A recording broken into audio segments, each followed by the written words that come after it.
Boa tarde, pessoal. Bem-vindos a mais um Rascunhos Econômicos. Eu sou o Léo. Bem, pessoal, no vídeo de hoje nós continuaremos tratando a economia como ciência e hoje vai ser um vídeo de um debate que tomou o século XX, se o planejamento central era possível ou não. É um debate muito importante, é um debate econômico que põe em prova duas teorias econômicas, né, duas capacidades de explicação do fenômeno econômico e que mostra que o marxismo, como explicação do fenômeno econômico, corre atrás de resolver problemas trazidos por cientistas econômicos. O que eu quero dizer com isso? O marxismo não é uma doutrina econômica em si. O marxismo é uma doutrina filosófica histórica, histórico-filosófica, que tem consequências econômicas e que se baseia no materialismo, né? No sentido de que a história são os próprios é o próprio lidar do homem para com a produção, esse tipo de coisa. E que, tendo esta visão de mundo, eles têm algumas soluções econômicas para o mundo, vamos dizer assim. Eu não quero me aprofundar muito na epistemologia do marxismo, mas o que eu quero dizer é o seguinte: as ciências econômicas são umas ciências que nascem da tradição liberal, da tradição liberal de ciência, no bojo do século XVII para o século XVIII, em que se estabelece. E os fenômenos econômicos são fenômenos que se dão na realidade. E aqui não é necessário ter política. Qual é a melhor coisa que deve ser feita ou não? Na verdade, nós sabemos o que está acontecendo, como acontece, alguns motivacionais do porquê acontece. Aí você tem toda a econometria para casualidade, esse tipo de coisa. Causalidade, né? E a economia normativa é o que vai se aproximar um pouco mais do ponto de vista do marxismo, né? O que deve ser feito, o que é certo, o que é errado, o que vai para a economia política e tal. A refutação, que é muito famosa, principalmente na internet, de que o marxismo é impossível por conta do problema do cálculo econômico, é uma coisa que eu concordo, é um ponto da realidade.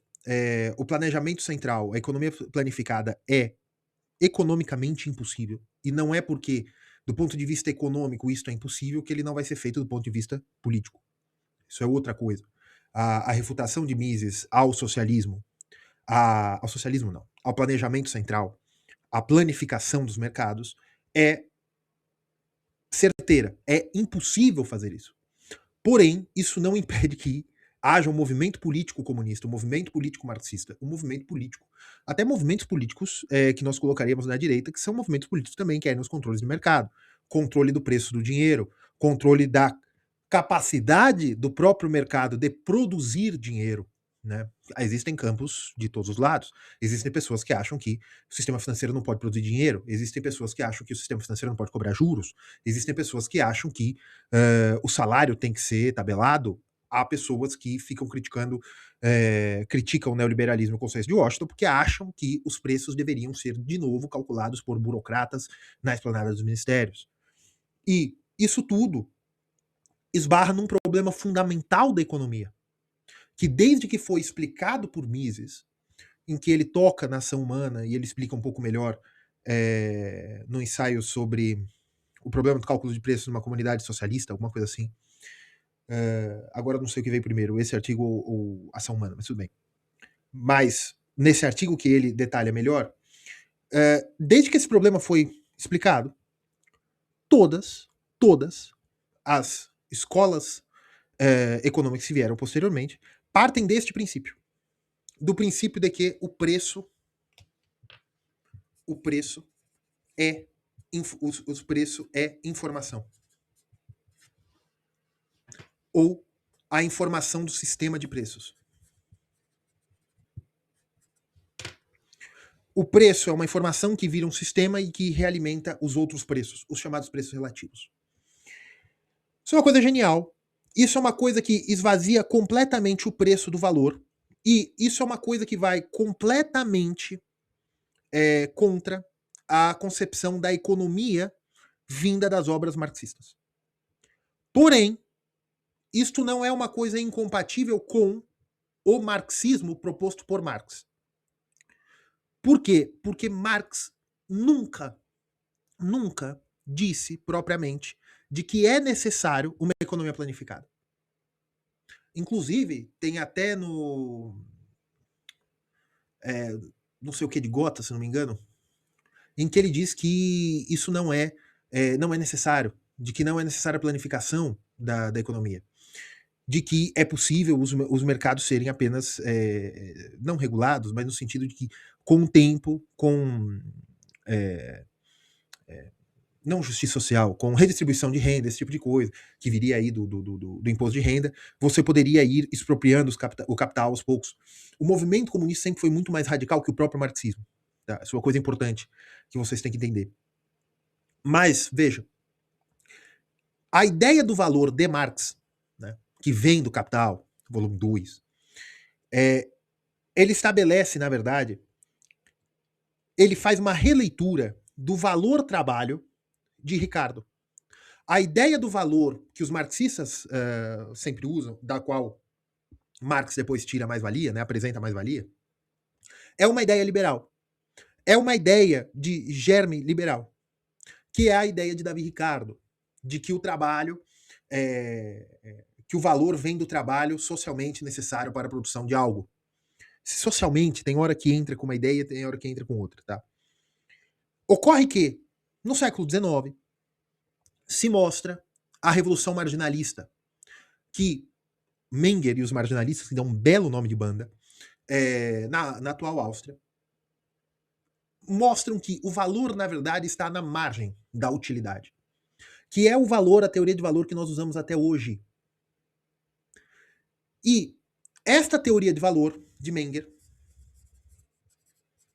é o que permite que Mises tenha o insight do problema do cálculo econômico.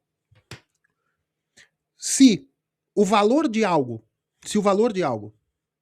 para ser vendido via preço é o menor valor possível que o vendedor está disposto a vender e o maior valor possível que o comprador está disposto a dar, por exemplo, eu quero comprar um carro. O vendedor fala que o carro está R$100.000. Eu falo, não, eu pago 90. O vendedor vai falar, não, 90 eu não consigo, eu faço por 98. Não, eu pago 92. Aí o vendedor, não, vamos fechar em 95. Veja, 95 foi o menor valor que o vendedor ficou disposto a aceitar e foi o maior valor que você aceitou a dar. O agregado da demanda e o agregado da oferta, do ponto de vista de microanálise, é o que permite o encontro entre o valor subjetivo que o conjunto de ofertantes dá para aquele bem ou serviço que eles estão colocando à venda, em referência ao valor pecuniário que ele está disposto a receber agora. Porque vender é dar mercadoria em troca de dinheiro, é dar serviços em troca de dinheiro. E comprar é trocar dinheiro por mercadorias ou serviços. Essa ideia do valor marginal e que a subjetividade e a utilidade muda na margem, quanto mais produto você tem, quanto menos produto você tem, quanto mais dinheiro você tem, quanto menos dinheiro você tem, quanto mais tempo você tem. Isso tudo é o valor marginal, que depois vai ser muito trabalhado, e é a teoria de valor que nós usamos na economia até hoje. Com contribuição de outras escolas, mas o valor que nós temos até hoje é basicamente o valor de Menger.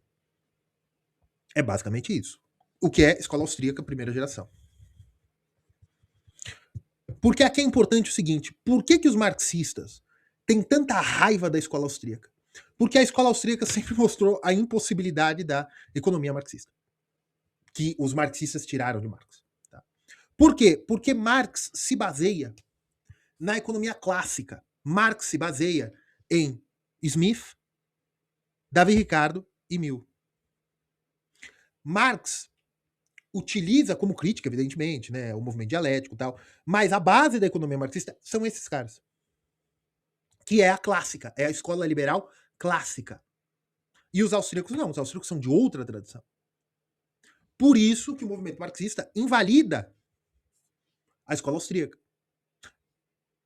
Eu sou amigo do Miorin, e o Miorin é um dos grandes entendidos da escola austríaca eu ia falar Armênia, no Brasil.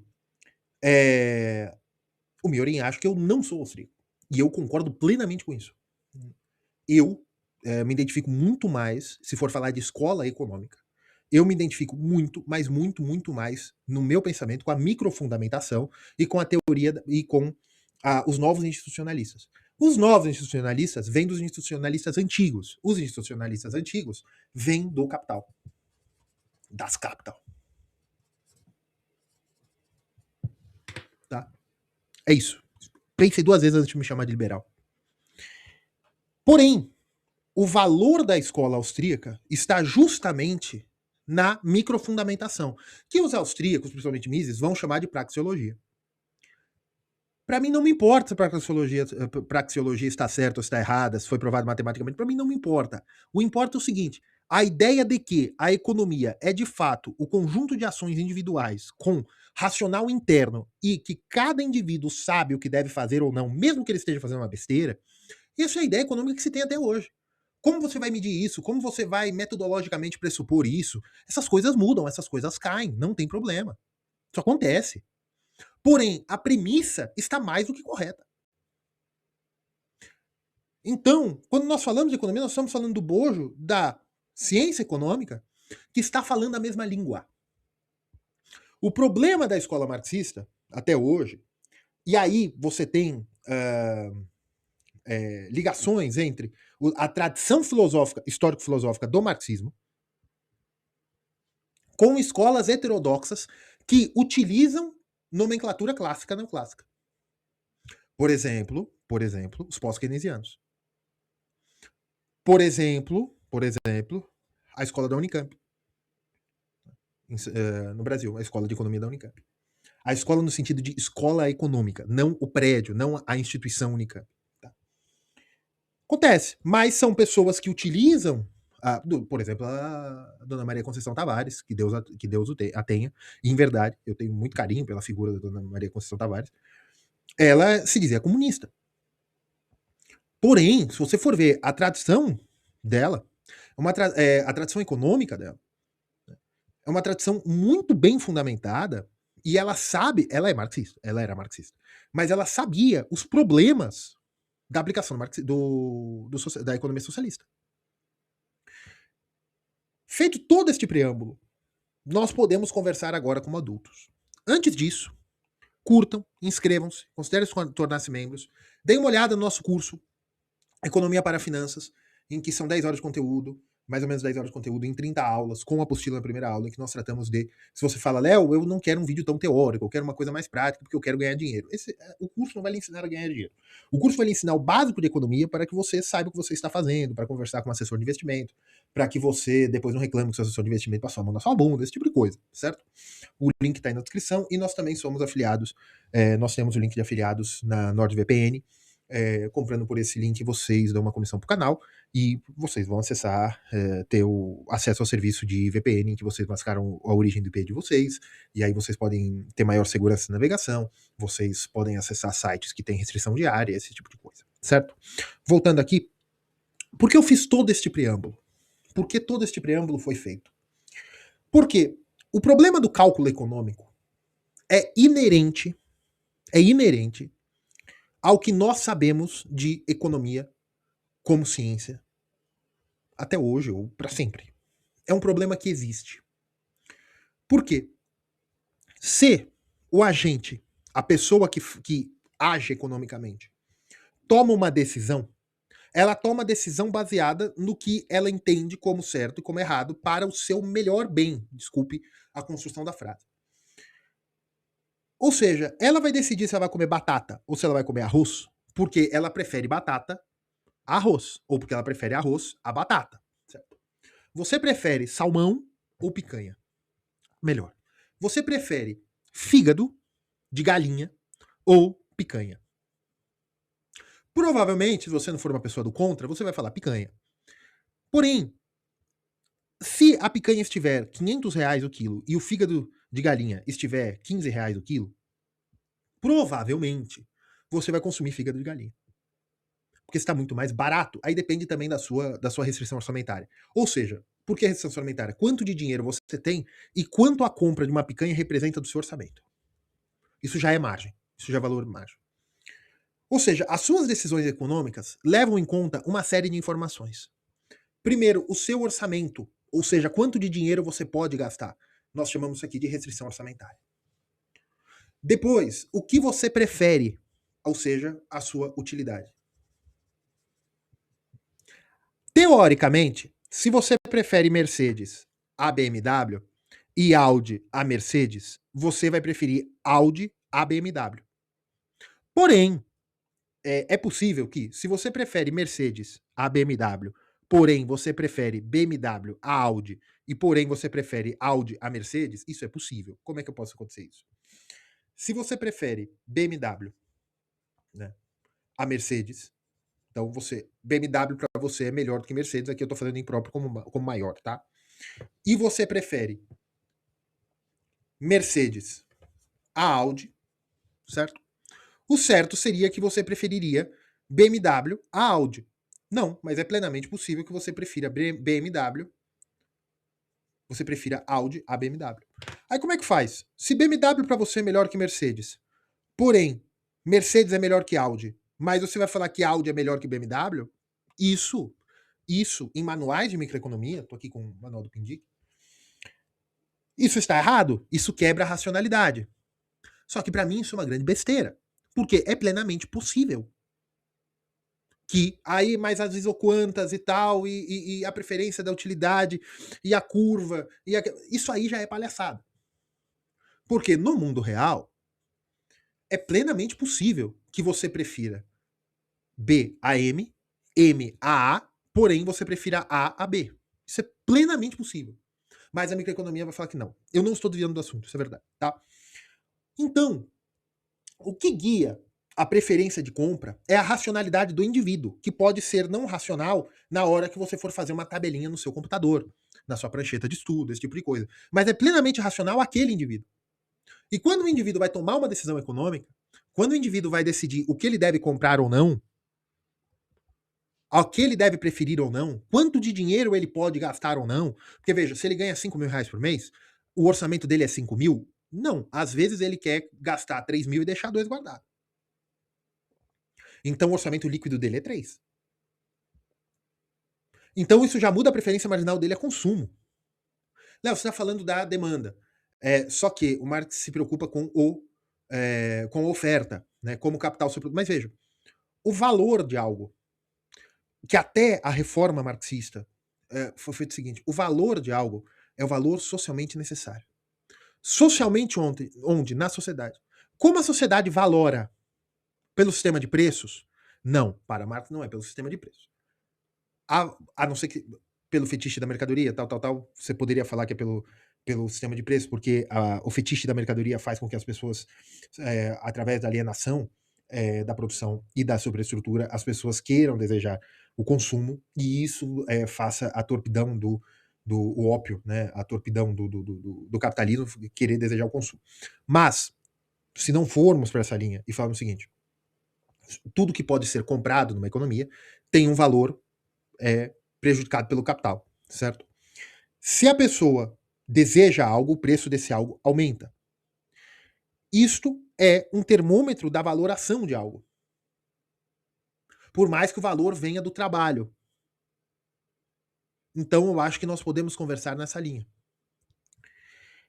Do ponto de vista da economia séria, quando você tem um aumento ou uma mudança na utilidade de algo, a oferta tende a querer atender essa demanda.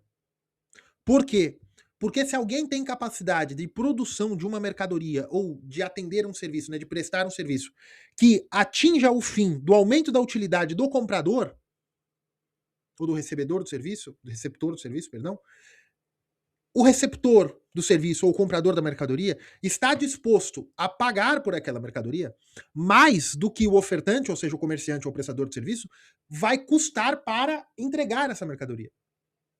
Porém, se para eu produzir essa mercadoria ou prestar esse serviço, eu estou gastando X, custo igual a X, e o preço de compra está igual a X, a minha margem é muito baixa. E às vezes eu não consigo continuar produzindo essa quantidade. Então eu vou retirar a minha oferta, eu não consigo mais ofertar. os próprios movimentos do encontro entre a oferta e a demanda de mercadorias e serviços, através do encontro da utilidade do vendedor com a utilidade do comprador sobre aquela mercadoria, de forma marginal e de forma complexíssima, que cada vendedor e cada comprador decidem naquele momento, na feira livre, no mercado, no site, né, de compras, as pessoas decidem qual é o preço que aquilo vale ou não. Existem uma série de coisas que distorcem a percepção do comprador, sem problema nenhum. Sem problema nenhum no sentido de que eu aceito esse argumento. De fato, a propaganda faz as pessoas acharem que aquilo vale mais do que deveria. A propaganda faz as pessoas quererem demandar coisas que de fato não têm utilidade. Os cartéis ou falsas promoções fazem as pessoas acharem que aquilo está mais barato quando na verdade está mais caro. Sim, de fato, existem distorções. Mas veja, estes problemas não invalidam o funcionamento. O funcionamento é o preço, a oferta, a quantidade são encontrados, o preço, a oferta e a demanda são encontrados via utilidade. E o encontro da utilidade é um sistema de preços incrivelmente complexo, feito por tantos milhões de pessoas quanto quais participem da brincadeira. Aí você tem um sistema de informação. É assim que os preços são formados dentro da sociedade. Aqui, não importa se existe mais-valia, se não existe, tal. Importa que fica muito difícil você sustentar mais-valia com o problema do valor marginal. Com o problema do valor da utilidade marginal. Fica muito difícil sustentar mais-valia por isso aí. Por quê? Porque nós podemos colocar o mercado de trabalho dentro de um esquema de curva oferta e demanda. Que é muito complicado. Porque às vezes você está falando de um, você está falando de outro. Mas você pode colocar. Quando você vai pedir salário pro seu patrão, é que nem os próprios marxistas aceitam isso, eles falam é necessário salário mínimo, porque senão seu patrão lhe pagaria o mínimo possível. Aí você pode falar, não, mas por que eu vou aceitar? Porque não tem emprego. Ah, então o que ele está fazendo? Ele está fazendo o seguinte, é como um vendedor que vai vender algo e ele vende por 4, 5, 6, 7, não, ele começa vendendo por 10, depois ele vai para 9, 8, 7, 6, 5, 4, 3, 2, 1, às vezes ele está pagando para você comprar. Por quê? Porque não há comprador o suficiente. No caso, o vendedor de picolés, ele quer dar o produto de graça, senão o picolé vai estragar. E você não quer muito comprar, você já tem picolé o suficiente, ou você já conseguiu outros bens que são análogos ao picolé, você não quer comprar. Então o vendedor picolé vai fazer leilão negativo, né? Leilão inverso. Ele vai começar mais alto e vai descendo para você comprar. E você não quer, tal, ao ponto que ele dá de graça, você aceita. E por que ele daria de graça? Porque se é mais barato, ele dá para você ele dá os picolés para você do que ele jogar fora. Muito bem. Do ponto de vista do trabalho, é a mesma coisa. As pessoas que querem trabalhar ofertam mão de obra. E as empresas demandam mão de obra. As empresas, então, compram a mão de obra. O marxista vai falar para você, se não existe salário mínimo, você vai receber qualquer coisa. Porque os burgueses, os donos do capital, os capitalistas, não estariam inclinados a pagar nada para você. Porém, tem um problema seríssimo nisso aí. Primeiro, você está falando que todos os burgueses capitalistas não concorreriam entre si pela mão de obra. Primeiro de tudo. Você está falando que a mão de obra é plenamente homogênea, né? Que todas as pessoas teriam que receber o mesmo salário. Muito bem. E você também está falando que não haveria concorrência entre os próprios trabalhadores por melhores vagas de trabalho. Ou seja, que para eu ir trabalhar como estoquista, eu vou querer receber mais do que o camarada trabalhando como recepcionista. Porque senão eu vou trabalhar como recepcionista. Aí eles vão dizer o seguinte, os comunistas, não, mas existe o exército proletário de reserva. Existem muito mais mão de obra disponível do que vagas de trabalho. Muito bem, isso é verdade. Isso é uma coisa plenamente aproveitável de toda a escola, de todas as escolas econômicas que aproveitaram a leitura histórico-filosófica do marxismo. Porém, tem um problema aqui. Eles aceitam plenamente a curva de oferta e demanda quando é para falar mal do sistema de preços. Porque se o valor é gerado pelo trabalho e o trabalho é gerado na produção, o capitalista, quando ele decide o menor valor possível e os valores são mediados pelo trabalho, as pessoas também terão menos oferta de dinheiro para a compra de mercadorias e serviços quando elas recebem menos salários. Tendo isso, o que você está fazendo nada mais é do que diminuindo os preços relativos. Se você mexe numa variável tão importante quanto o salário médio, você diminui também a oferta disponível de dinheiro. E você também diminui os preços relativos. Por exemplo, 500 mil de ienes é muito pouco dinheiro. Você não sabe. Você tem que fazer câmbio. 5 mil. O que vale mais? 5 mil pesos argentinos ou 10 reais? Você não sabe, você tem que fazer câmbio. Por quê? Porque o dinheiro não significa nada. Os marxistas vão falar que sim, que o dinheiro sim representa tal. Mas, de fato, não, o dinheiro é apenas sobre encaixes. O dinheiro é sobre preços relativos. O dinheiro é sobre preços relativos. Porém, se você não sabe quantas coisas valem, como é que você sabe que, por exemplo, se eu falar para você, olha, eu tenho um emprego aqui para você, pagando 300 dinheiros das ilhas de São Judas Tadeu, uma ilha maravilhosa que fica no meio do Atlântico. Isso é muito pouco. Você não sabe. Quanto custa morar nessas ilhas? Quanto é isso em frente ao dólar? Se eu virar para você, olha, eu tenho um baita de um emprego pagando 200 mil drams, que é o dinheiro armênio. Você fala, porra, quero ir para amanhã. Você não paga um aluguel com 200 mil drams. 200 mil drams vai ser um pouquinho mais de 500 dólares. Se você tivesse casa aqui, talvez, mas veja, você não sabe os preços relativos. Você não sabe quantas coisas valem naquela economia. E como é que eu sei quanto vale essa remuneração?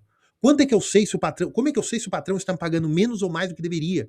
Por preço relativo. Quanto vale o pão? Quanto vale a carne? Quanto vale a água? Quanto vale o aluguel? E como eu sei tudo isso? Por preço relativo. E como os preços são construídos? Por utilidade. Então veja, sem preços relativos, veja, sem você saber o valor, sem você saber como são negociadas as coisas na sociedade, sem você saber como as necessidades econômicas são atendidas, você não consegue saber como esse sistema econômico funciona. Porém, hoje a ciência econômica sabe como as coisas são negociadas na sociedade. A ciência econômica sabe, tanto que está indo mais para a microfundamentação, para a teoria dos jogos, e tanto que toda a parte matematizante da economia, toda a parte econômica de input, output, para você saber o comportamento dos agentes, é baseada na teoria do valor do Menger, que depois foi um pouco reformada, foi contribuída, tal, até por escolas pós-austríacas. Mas você precisa saber como é o que é valor, ou como as pessoas percebem valor. E veja como o marxismo, até hoje, está totalmente fora dessa discussão. As escolas econômicas, os estruturalistas e até os cepalistas, com grande influência marxista, principalmente posterior, entendem muito bem isso. Os cepalistas, por exemplo, falam da deterioração dos termos de troca. E a deterioração do termo de troca é uma aplicação da teoria do valor, por mais que eles não digam. Teoria do valor da utilidade marginal. Então veja, os comunistas de internet não economistas, os web comunistas e tal, eles falam que a escola austríaca é irrelevante, mas meu amigo, a teoria do valor austríaca, a revolução marginalista, atingiu todas as escolas econômicas. Até os cepalistas e estruturalistas aceitam a revolução marginalista. Vão falar que é pelo próprio processo do poder dentro da sociedade, alguns, né, bem mais pesados. Os cepalistas nem tanto, mais estruturalistas, mas ou até uns bem, enfim. Vão falar que é a própria estrutura do poder da sociedade, que é assim que a mercadoria é comercializada, mas na verdade é via valor do trabalho, mas não importa. Importa que, sem preços relativos, sem você saber quanto vale uma coisa, você não sabe se ela vale muito ou menos, ou muito ou pouco. Você não sabe o valor das coisas porque as coisas não têm valor em si. Valor intrínseco não existe. Você não sabe quanto vale as coisas. O valor das coisas é via utilidade. A sua utilidade muda toda hora. De manhã você não quer comer nada, à noite você tá morrendo de fome. As coisas mudam. Por isso que é tão complicado, inclusive, falar de inflação.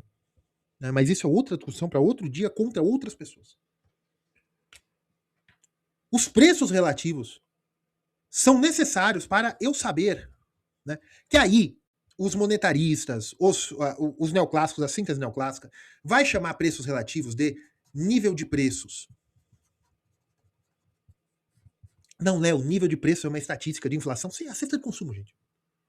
É a cesta de consumo. Sabendo a cesta de consumo, você sabe quanto a cesta de consumo subiu ou desceu. Aí você vai saber quantos salários mínimos ou quantos salários médios da sociedade são equivalentes a uma cesta de consumo. Ah, mas tudo isso é para medir, para falar qual é a índice de inflação, não importa. Mas isso é o nível de preços. Isso é o P da MV igual a PY. Léo, mas preço relativo é uma situação de Mises, né? De Hayek, é uma situação da escola austríaca de segunda geração. Você tá jogando direto para neoclássico? Qual o problema? Por quê? Porque eles estão falando sobre a mesma coisa. Eles estão falando sobre o cálculo econômico. É sobre a mesma coisa. Sem nível de preços, ou sem os preços ou sem a orientação dos preços relativos para o agente econômico, faço uma pergunta. Como você sabe quantos rublos você precisava na União Soviética para comprar uma AK-47? Quantos rublos você precisava na União Soviética para produzir um MiG? Quantos rublos você precisava na União Soviética para dar um Lada? Para a Sasha e o Dima viverem no meio da Sibéria? Você não sabe. Por quê? Porque você não sabe quanto vale um diabo de um rublo.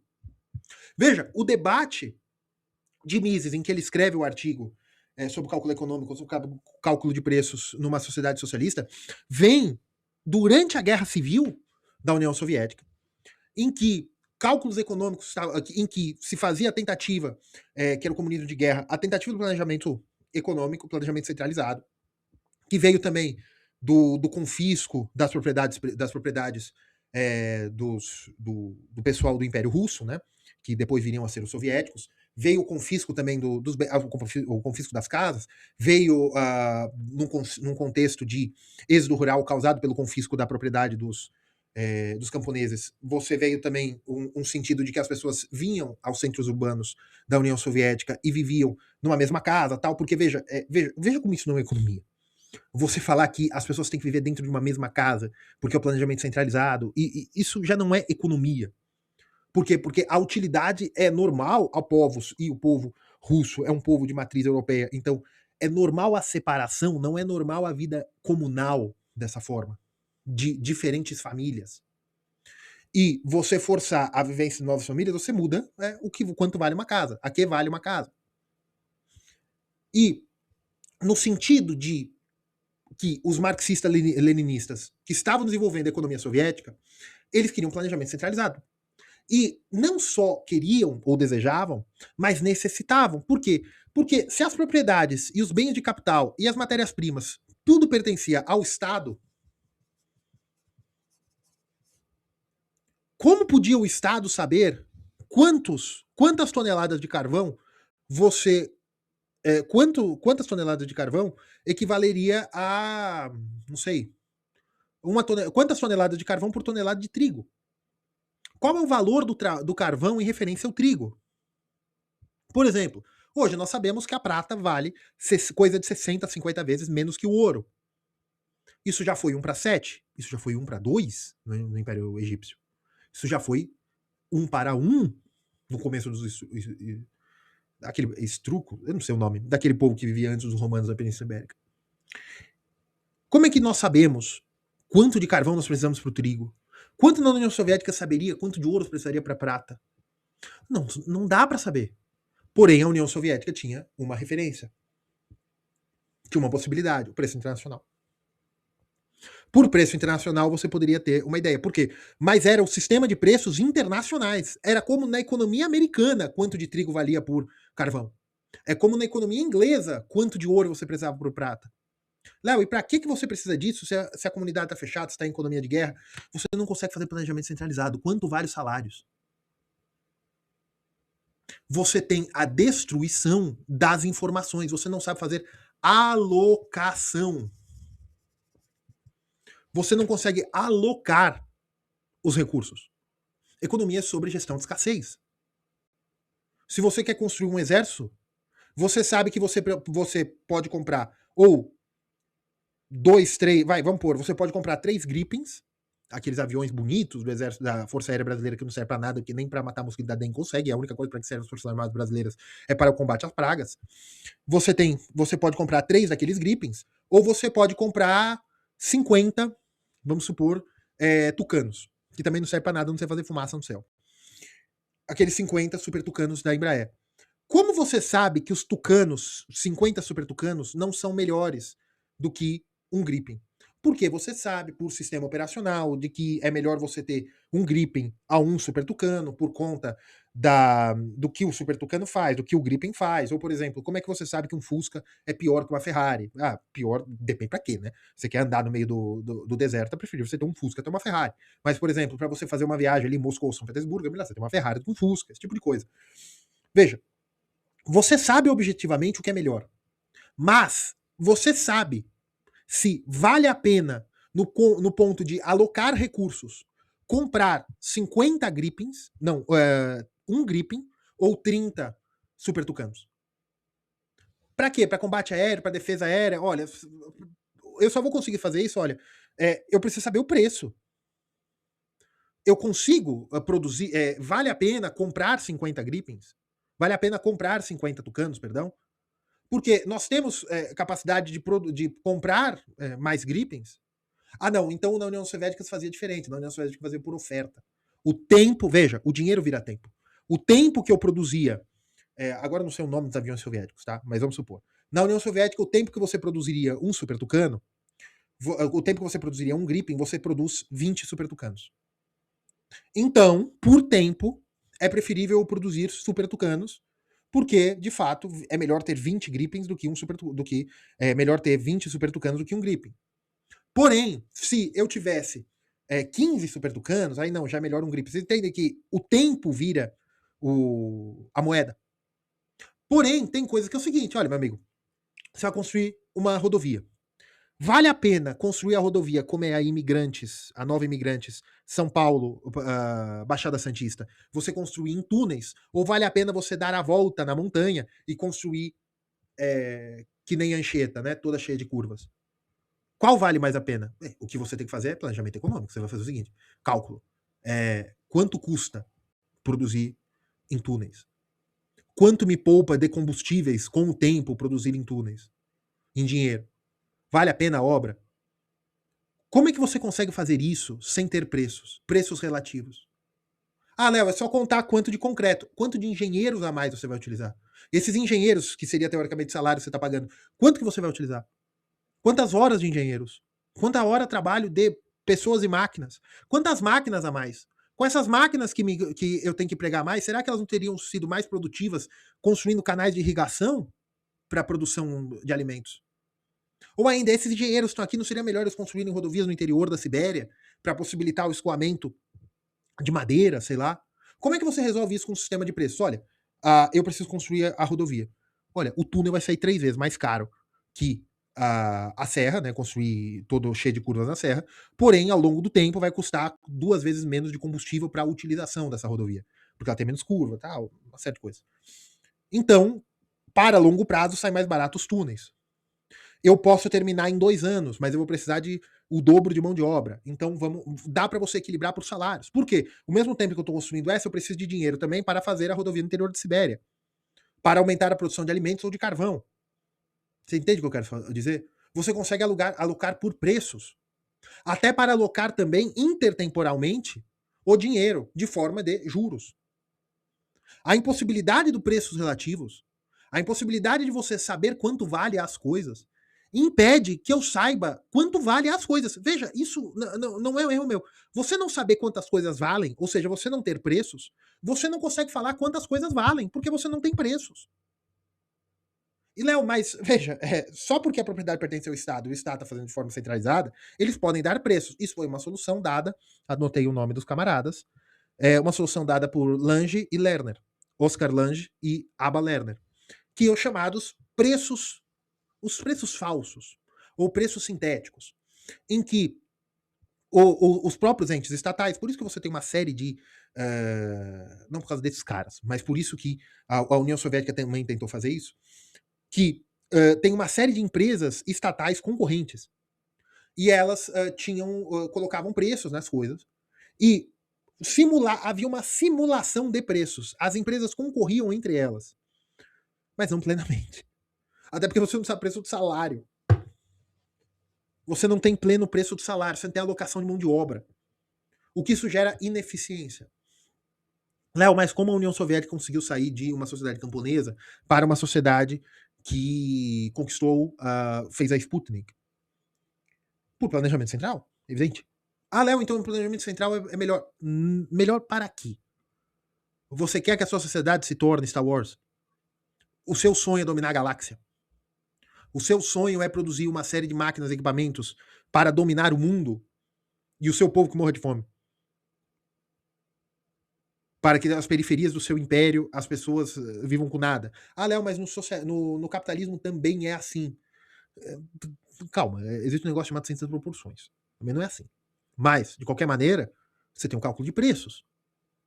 As pessoas podem migrar. As pessoas podem procurar lugares melhores. Na União Soviética tem migração, era permitido. O que eu tô querendo dizer? O que é melhor do ponto de vista de planejamento? O que o Estado deve fazer? O Estado não consegue planejar economicamente, ele consegue planejar por objetivos que são dados via política. Nós temos que produzir 50, 60 tanques por mês. Olha, mas e isso evita também a inovação. Inovação do ponto de vista de corte de custos. Como assim por corte de custos? Porque a União Soviética era muito fazia muitas inovações. A União Soviética era plenamente capaz de inovar. Sim, mas ela inovava do ponto de vista da engenharia. Ela quer fazer super monstros. Os Estados Unidos era plenamente capaz de fazer corte de custos. De falar que aquele projeto estava muito caro. Por mais da corrupção que existia há mais de não sei quantos anos, né? O tanto quanto suficiente para que os descendentes não me processem, dentro do estamento lá do Pentágono. Evidentemente. Só que a sinalização de preços é necessária para melhor alocação de recursos. Mises, então, refutou Marx? Não, porque o planejamento central, a economia planificada, não é de maneira alguma uma doutrina de Karl Marx. É uma doutrina de marxistas e principalmente do marxismo-leninismo, mas foi plenamente reformada, porque não funciona. Os próprios macroeconomistas soviéticos, e aqui dizendo Leontiev, fizeram uma maneira ainda melhor, tentaram driblar isso aí, que é a matriz de insumo-produto, a qual Leontiev ganhou o Nobel de Economia. Muito perto de Hayek, se eu não me engano. Que é o problema de que você precisa saber plenamente o que você precisa para construir uma rodovia. A rodovia precisa de asfalto. Mas precisa de engenheiros. Para eu formar um engenheiro, eu preciso de universidades. Universidades vai precisar de concreto, vai precisar disso, vai precisar daquilo, tal. Então eu calculo o preço, hora, em termos de uma unidade de conta. A rodovia precisa de asfalto, precisa de ferro, precisa de máquinas, equipamentos. Aí você vai calculando quanto você coloca de input, quanto você tem de output, e você vai fazendo. Gente, isso aqui é homérico. É homérico, é complicadíssimo. E é o que os comunistas dizem até hoje, de que o problema é que o cálculo de preço é irrelevante, porque quando eles tiverem tecnologia, uma inteligência artificial vai fazer isso aqui. É impossível. Porque o problema é epistemológico. A inteligência artificial não vai conseguir falar o quanto eu quero valorizar hoje as coisas. Segundo, isso já é conceder que Mises estava certo. Se você precisa de toda uma engenharia, né, Leontiev, matriz em subproduto, um monte de outros macroeconomistas soviéticos, alguns também ganharam o prêmio Nobel, ao cujo nome eu não lembro. A briga deles com a economia, briga não, a aderência deles ao estudo econômico era de estudo também de. Eles sabiam muito bem de clássica, eles sabiam muito bem de teoria de valor subjetivo também, do valor marginal, porque eles eram economistas, eles não eram palpiteiros. Veja, macroeconomistas soviéticos, macroeconomistas russos, armênios, georgianos, soviéticos, estudaram durante anos, de 1950 até 1990, né, uma tradição de economia soviética, se dedicando a este problema, o planejamento central. É lógico que você tinha também, não só a matriz insumo-produto, mas também você tinha os preços internacionais, que serviam como uma referência, e você também tinha o mercado negro, que também servia como uma referência. Porque as pessoas estavam dispostas a comprar e vender itens no mercado negro. E elas faziam os próprios preços. Por quê? Porque 4, 5 idosas de Moscou compartilhando entre elas diferentes tipos de biscoito, dando 2 biscoitos de uma marca em troca de um de outra, elas sabiam intuitivamente que o biscoito da marca A valia o dobro do biscoito da marca B. Léo, isso nunca aconteceu. Aconteceu. Eu tenho fonte primária que isso acontecia. Eu tenho fonte primária que as pessoas trocavam cuecas. Porque parece que uma cueca de uma fábrica era melhor que a cueca de outra fábrica. Então eles trocavam uma cueca, porque eles compravam, arrumavam, não sei lá como é que era isso direito, trocavam por um pote de pepino, ou trocava por um outro item, mais um pouco de rublos. Porque também o dinheiro não servia para muita coisa, porque na maioria das vezes também as compras eram não racionado, mas também não adiantava você ter dinheiro. Essa era a verdade, não adiantava. Tem fonte primária para isso. A formação de preços na União Soviética é um negócio interessantíssimo. E tudo isso para rodopiar o problema do cálculo econômico. Sem preço relativo não há economia. Eu posso tentar fazer a matriz de um produto. Mas qual é a unidade que eu vou utilizar? Isso é numérico. Ah, mas eu posso usar um computador. Tá? Se você precisa resolver esse problema, é porque o problema existe.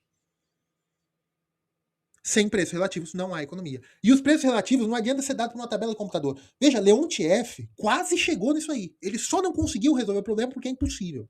Porque é epistemológico. Ah, não, mas nós podemos ter com vários belos computadores fazer isso. Não, não dá. Não dá. Porque você vai chegar e vai mudar um outro preço. Ah, mas se eu mudar o outro preço, eu ponho o computador. Muda o outro. Porque a mudança de um preço altera outro. Por quê? Porque tudo ocorre no tempo. Tudo ocorre no tempo. Tudo ocorre subjetivamente. Pressupostos microeconômicos. Para a microeconomia, se B é melhor que M e M melhor que A, logo B tem que ser melhor que A. E não é isso que vai ocorrer na realidade. Veja, Mises refutou Marx? Não. Mises refutou as escolas socialistas que queriam o planejamento central. Tanto que a macroeconomia soviética, a macroeconomia chinesa, se assemelha muito mais aos modelos ortodoxos, ou seja, elas conversam de igual para igual com a economia como ciência, elas conversam com as ciências econômicas, elas são ciências econômicas. Leontief, os outros que eu esqueci mesmo, gente, desculpa. A Escola de Economia de Moscou. Conversam muito mais com a economia como ciência, são economia como ciência, são ciência econômica, do que professores de história, geografia e outros tais profissionais acreditam que são. Por quê? Leontief está fazendo política? Não. Leontief recebeu uma encomenda política de achar uma forma de fazer planejamento central. Depois ele até saiu da União Soviética. E para fazer planejamento central, primeiro eu tenho que saber qual é a informação do planejamento. E ele fez e ele inventou a matriz de um produto. Usando pressupostos. Teoria de valor. Mises refutou Marx? Não porque não foi Marx que disse o que Mises refutou. Mas Mises refuta o planejamento central. Que não refuta apenas Marx. Refuta todo mundo que quer controlar preços. Preços não se controlam. Certo? Bem, pessoal, por hoje é só. Um abraço. Fiquem todos